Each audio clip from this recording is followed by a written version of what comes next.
नमस्कार, welcome to my channel daily life medico.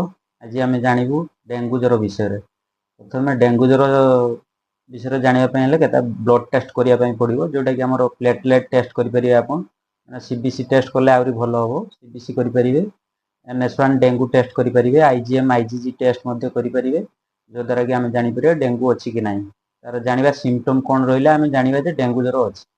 Dengue ज्वर रही हेडेक रुंड जंत्रणा ज्वर जितेबाला हाई टेम्परेचर मसल पेन फाटिक लगे, दुर्बल लगे, उठिले मुंड बुलेब, आखि बथा रही पारे, रैश देहरे छोट छोट दाना लाल बाहरी पारे कई समय सिम्पटोमेटिक डॉक्टर देखले से जानीपर। तार ट्रिटमेंट विषय जाना डेंगू ज्वर ट्रिटमेंट रही आम ट्रिटमेंट केमती से विषय जाना।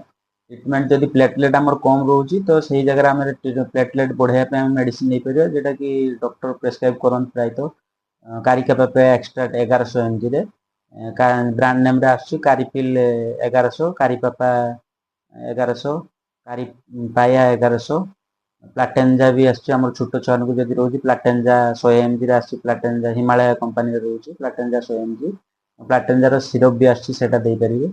सिम्पटोमेटिक ट्रिटमेंट से डॉक्टर सह परामर्श करके नेबे, जोटा कि आप रोचे जदि ज्वर रोचे तो पारासीटामोल नहीं पारे।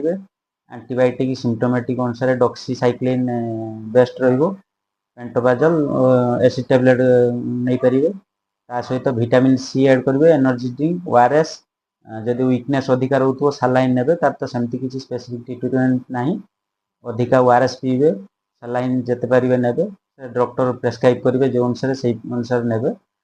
डेली प्रायतः 2टा नहीं पड़ो, NSRL पीटी करके फास्ट 2-3 दिन ने। तापर सिम्पटोमेटिक आप प्लेटलेट डेली डेली टेस्ट करेंगे नहीं पारे, डॉक्टर से प्रेस्क्राइब करेंगे। आप मात्रा पारे परिवा तरकारी खाइबे, जमती आमर अमृतभंडा खाइले आमर जो प्लेटलेट कम थी जार से बढ़ो, से सबुदिन आप खाईपर। डेंगू रही अधिका टी खाइबे, एनर्जी ड्रिंक जिते पारे नहीं पारे, जो आमर प्लेटलेटा बढ़ो।